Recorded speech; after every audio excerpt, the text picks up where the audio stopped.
Olá, meus amigos, sejam bem-vindos a mais um programa Primeira Linha na TV. Hoje recebendo aqui em nosso estúdio a visita do nosso amigo César Maciel. Ele que não só atua na política, como é também um esportista bastante conhecido, foi secretário. Atualmente o César Maciel é alguém que a gente pode ligar de uma forma bem carinhosa ao esporte de Sete Lagoas, porque ele tem história. É sobre a história desse César Maciel, desse amigo que hoje nós vamos conversar aqui no Primeira Linha na TV. Seja bem-vindo, César.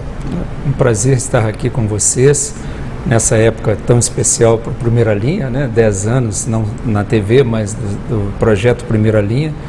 E vamos aqui discorrer um pouquinho sobre minha vida, participação, como vim para Sete Lagoas e tudo que possa ser interessante para esse público seleto que acompanha o Primeira Linha com tanta audiência.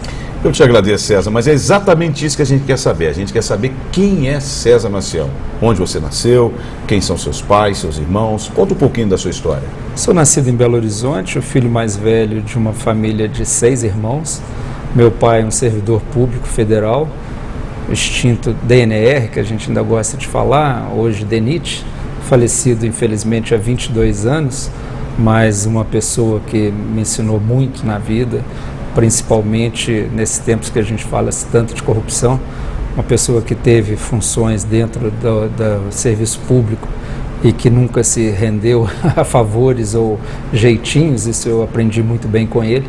A gente brinca até uma passagem de um atual deputado federal que fez umas gracinhas aí, que era quase que companheiro, cuidava da Polícia Rodoviária Federal e ele cuidava do almoxarifado central do DNR. Não consigo falar DENIT, me desculpem, o costume ficou. Meu pai, nascido na cidade de Bonfim, próximo a Belo Horizonte. Minha mãe, nascida em Abaeté, foi para Belo Horizonte ainda muito jovem. Naquele tempo, quase que de um êxodo rural, podemos dizer assim, que ainda acontecia em nosso país. E os dois se encontraram, eu tive a honra de fazer parte dessa família do lado do meu pai, Maciel, do lado dela, Francelino Gonçalves, mas ela acabou tirando no casamento o sobrenome. E tenho mais 5 irmãos, como foi a sua pergunta, uma única irmã desse meio, família bastante eclética. O primeiro abaixo de mim é um padre, superior-geral da Congregação de Sagrados Corações em Belo Horizonte. Interessante. Postulador, inclusive, da causa de Padre Eustáquio, que todo dia 30 do mês tem uma festa muito importante lá. Ele, muito jovem, decidiu entrar para a vida religiosa, foi crescendo, foi estudando bastante e tem como principal mérito hoje é só o vigário da paróquia de Padre Eustáquio em Belo Horizonte, onde nasci. Acho que eu esqueci dessa colocação. E é o segundo irmão. Após ele, eu tenho um irmão psicólogo, atleta também forte, por exemplo, faz ultramaratonas. Se a gente tiver um tempo, a gente vai falar até de Caminho de Rosa, que é a ultramaratona que a gente costuma apoiar aqui no município, que começa em Três Marias. Abaixo dele, o quarto é uma irmã, Carla Meire. Desculpa não fazendo uma propaganda, mas uma pequena comerciante, muito mais da área de educação. Ela tem o Kumon aqui em Sete Lagoas, que muitas pessoas devem conhecer o método, que os alunos, não importa a faixa etária, tem um complemento escolar, é um método educacional diferenciado. Esse método Kumon que você está dizendo, me corrija se eu estiver errado, é o método japonês? Sim, o Toro Kumon é oriental, se exatamente Japão, eu faço às vezes um pouco de confusão entre Coreia e Japão. Mas tem a ver com matemática, aula de reforço? Sim, tanto matemática, português e hoje tem também inglês e até está começando com outras línguas, mas o mais forte é o português e a matemática, onde não é uma única aula de reforço, é um complemento onde até pessoas para vestibular costumam utilizar. Hoje não é vestibular mais, né? Nós é que falamos vestibular, mas o Enem, mas é uma forma de preparação até para concursos, um reforço e uma melhoria de um método didático. Eu nunca fiz o Kumon, então não posso falar tão bem, mas eu tenho os filhos e até a esposa que já fez, em que eles vão numa metodologia progressiva, esgotando, e muitas das vezes a pessoa está no 2º ano de um curso e já está no 5º período, às vezes, dentro do Kumon, que já evoluiu até acima da sua cadeia normal escolar. E abaixo deles, depois teve um pulo grande na família, o meu outro irmão, que aí já é ligado mais ao ramo de moto e ramo empresarial em Belo Horizonte na área de hemoterapia, que é transfusão de sangue e outros. O Sérgio teve um certo pique, e para fechar o Luiz Fernando, que é o Rapa do Tacho, vamos dizer. Rapinha. Tem uma diferença de quase 20 anos em relação ao irmão mais velho que sou eu. Certo. Ele enveredou por outro caminho. Ele foi bailarino forte, de grupo Corpo, de Viagens com Borrones e outros. Extraordinário o corpo. E foi primeiro bailarino do Palácio das Artes, ganhou, por exemplo, Joinville 2 vezes. O Alain mesmo é uma pessoa e nossa amiga aqui do Expressar, muitas das vezes quis até trazê-lo para ministrar alguns cursos e tudo mais. Hoje resolveu, está quase no final, de vez em quando ele, vamos dizer, patrocina o desenvolvimento de alguma bailarina, mas ele hoje tem uma academia na cidade de Itabirito, Minas Gerais, onde está ligado mais a fitness, deixou um pouquinho ao lado, mas a família é bastante eclética, né? A gente falou aí. E uma família de vencedor, né, César? Felizmente, como eu disse, um pai servidor público que mostra que nesse país as oportunidades estão abertas para todos, desde que a gente cumpra com honestidade, sempre nos ensinou a dedicar ao estudo e entender que o estudo é o melhor caminho para que não simplesmente ter um diploma, não é essa a forma que eu quero colocar aqui, mas estudando de qualquer forma você está garantindo o futuro. Com o seu conhecimento abre portas para outras coisas. Então, todos nós, felizmente, conseguimos, através do estudo e desse aprendizado familiar, ter o seu espaço na vida. Eu acho que isso é importante, como eu disse mais uma vez. Sua formação. Eu tenho administração e pós-graduação em negócios internacionais. Eu fiz antes mecânica a nível técnico e comecei a engenharia mecânica, mas por conta do esporte eu diferenciei. Comecei não por má nota, mas por viajar muito por conta do esporte. Eu não consegui terminar a engenharia. Eu cheguei até o 9º período, é estranho falar uma coisa dessa, mas tinha débito aí com algumas matérias até de 6º. Então eu fiz uma opção depois em passar para administração, me graduei em administração, fiz depois gestão pública e agora, bem pouco tempo, eu fiz uma pós em negócios internacionais, certo, acreditando no desenvolvimento que Sete Lagoas pode ter nessa área.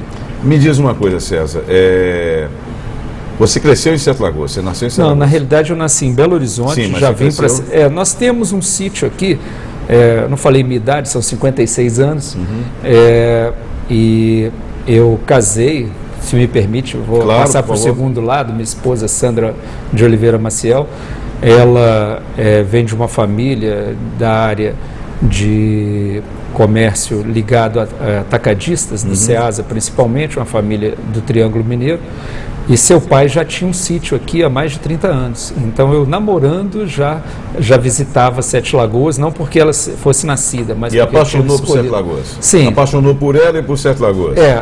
Só que antes eu tinha mais oportunidade de viver Sete Lagoas aos finais de semana.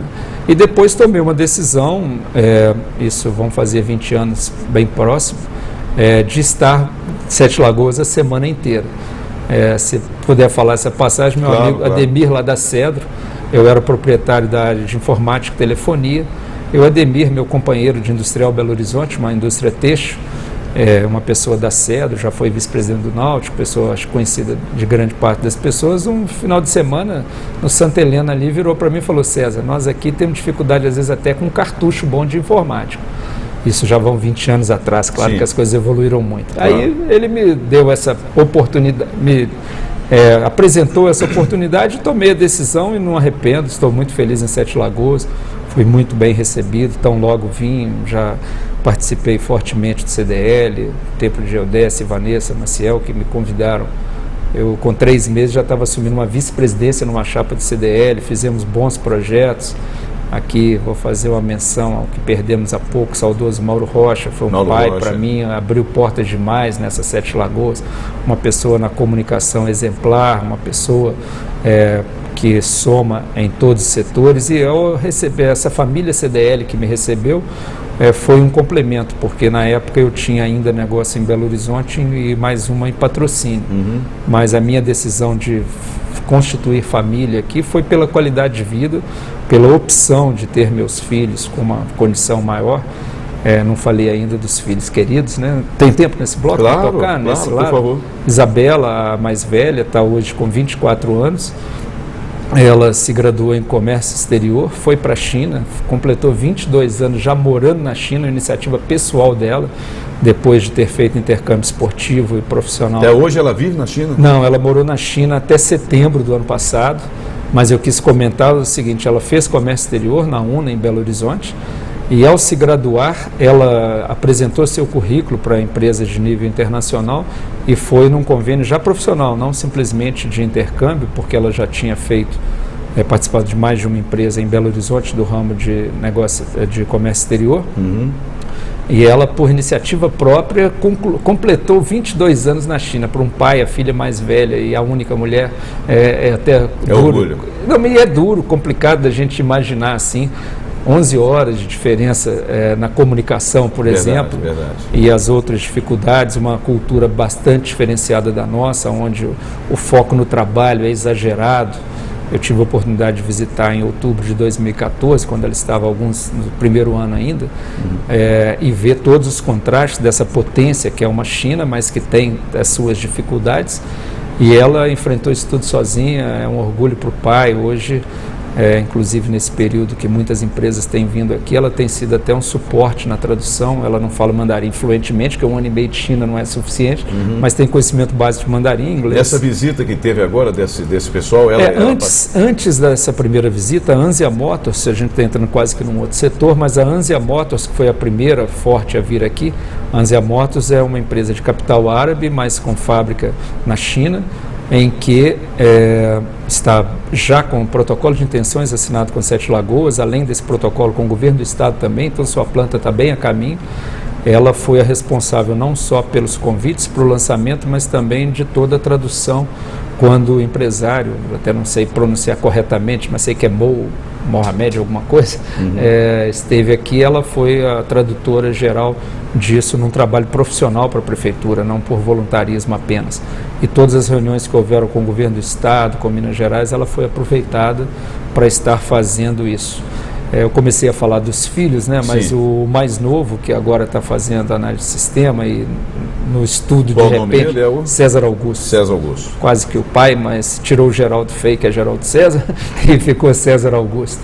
Mas é um garotão que hoje vai fazer 22 anos, ainda está com 21, mas que já se encaminha bem nos estudos, já foi vice-campeão brasileiro de pismo rural através do engenho, e traz muito orgulho para o pai por seguir assim, esses caminhos esportivos que a gente fez, a oportunidade que a gente tinha aqui. O meu boliche ele não seguiu tanto, porque ele veio para cá com 4, 5 anos e a gente não tem até hoje. E o seu boliche nós não temos, é isso que eu ia dizer, nós não temos uma pista de boliche. Você é especialista na área e não temos em Sete Lagoas. A gente não tocou nesse ponto, mas uma das intenções que eu tinha ao mudar para cá era, ou por todo o capital meu, ou em parceria com alguém, de ter.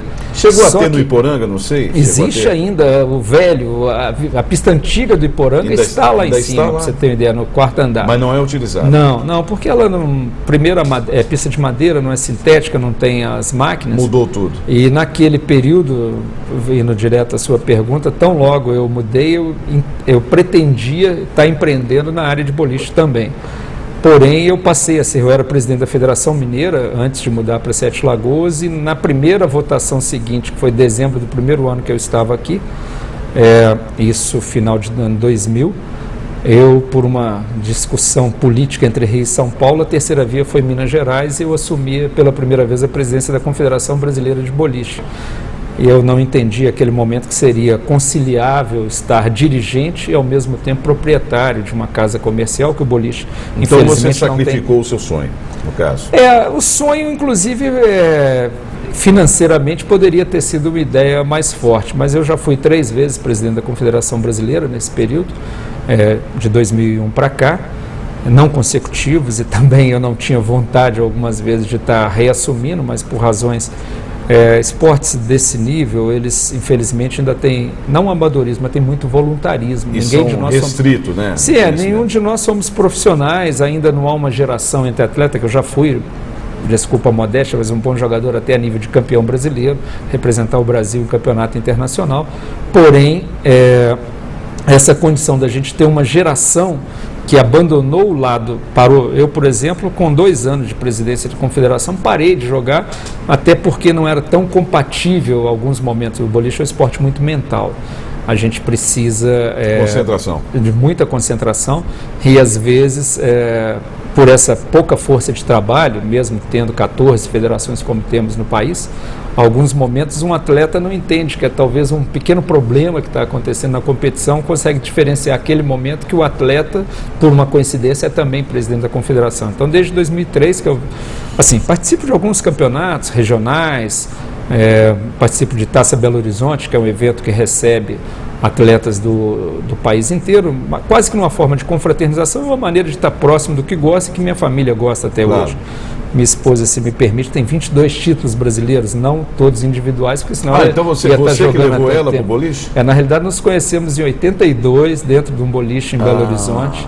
E dali para frente eu tinha um ano de presidência da Federação. Como é que foi esse encontro? Você deu um banho nela lá no boliche ou foi o contrário? Quase que foi um banho, porque eu tinha motocicleta naquele período e na saída a gente pegou até uma chuva, mas não foi muito por esse lado não. Na realidade eu tinha amigos do ramo de motocicleta, Kleber Blanco, um cunhado que infelizmente faleceu num acidente perto da estrada da Fazenda Velha, retornando a Belo Horizonte, de um outro sítio, não do nosso sítio, retornando para Belo Horizonte teve um acidente. O Kleber era meu amigo de trilha, e no momento que ele estava em confraternização com a família dela, né, porque ele era casado com a irmã mais velha, eu estava ali e já tinha um conhecimento maior de boliche. Então nos aproximamos e mostrando como jogar melhor, a filha caçula, né, que é dessa cunhada Janete, casada com Kleber Blanco, nos conhecemos ali, e tem até a chuva, como você falou, que por estar de motocicleta, na volta chegamos a tomar uma chuva, mas isso vai aqui um bom tempo, né? Nós vamos completar de casados 26 anos. Se errar aí, Sandra, desculpa, alguma falha. Não puxe sua orelha. Mas de conhecimento nós já passamos de 30 anos. Bom, então você tem quantos filhos no total? 2, César Augusto e Isabela. Que é esse que no hipismo e sim, ela que é essa empresária. O mais forte, a Isabela, eu não poderia assim ainda dizer empresária, mas uma pessoa muito forte no ramo de comércio exterior. Em Belo Horizonte ela fez primeiro estágio, depois trabalhou numa empresa na área de logística internacional e fazia o despacho aduaneiro. Correto. Com bastante conhecimento. Foi para a China, trabalhou num primeiro momento numa indústria de LED, que para eles lá tudo, hoje já está tudo em LED, né? Já para o Brasil ainda é um pouco caro, talvez, essa tecnologia, mas as lâmpadas de LED têm vários ganhos em relação tanto à durabilidade, o custo-benefício ainda não está tão pago no Brasil pela pouca produção, mas é um negócio que dá muito certo. Depois, no segundo momento, ela tomou a decisão, inclusive, de ser professora de inglês para chinesinhos, de várias idades, mas principalmente de idades menores, porque as condições, como eu falei, a condição de trabalho lá é bem dura. Ela morava, por exemplo, no quinto andar de um prédio sem elevador, mas não era ela que era prejudicada, não. A gerente dela morava no sexto. Caramba! E as condições de vida não são assim tão simples. E a diferença de cultura claro. É um pouco complicada. Deve ter comido muito arroz, né? Além de arroz, muita sopinha, né? Muita sopinha. Bastante Manteve coisa o corpo esbelto. Até se adaptar, mas ela depois fez essa opção e no final, um pouco até pela Copa do Mundo de 2014, onde ela se aproximou de muitos brasileiros, que a cidade que ela vivia, Shenzhen, uma cidade de quase 14 milhões de habitantes, que há 30 anos atrás não tinha o tamanho de Sete Lagoas hoje, era uma vila de pescadores de menos de 250 mil habitantes, que em 35 anos chegou hoje a 14 milhões, uma potência. Que loucura. Próxima a Hong Kong, na divisa, fronteira, apesar que Hong Kong hoje é também uma cidade, faz parte da China, mas é como se você atravessasse a fronteira para chegar a Hong Kong, mas pela sua posição estratégica e por ter sido a primeira cidade que se abriu ao mundo, num pensamento, um expansionismo chinês e uma abertura para que o capital internacional pudesse entrar na China, mesmo país com sua origem comunista.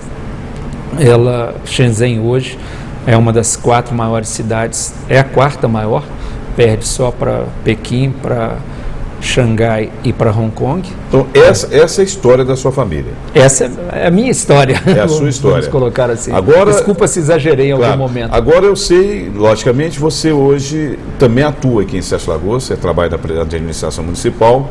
Eu vou querer falar na segunda parte do programa sobre essa questão do esporte, mas antes de partir para o esporte, que são histórias que você vai poder nos contar, você faz parte do Partido Comunista do Brasil. Você é o presidente em Sete Lagoas.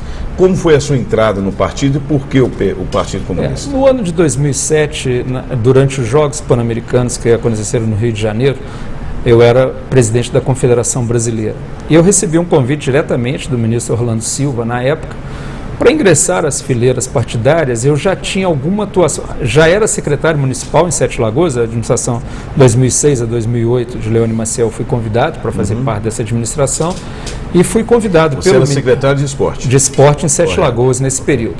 E fui convidado não pela questão Sete Lagoas, mas pela questão de ser presidente de uma Confederação Nacional de Esportes, aonde o PCdoB, que foi geriu o esporte de 2003, quando realmente o Ministério virou do esporte, porque antes a gente tinha, vamos ver se dá tempo de falar em belas palavras, o esporte no Brasil durante muito tempo foi ou uma secretaria especial do esporte, ou foi parte do Ministério do Turismo, ou Ministério da Educação.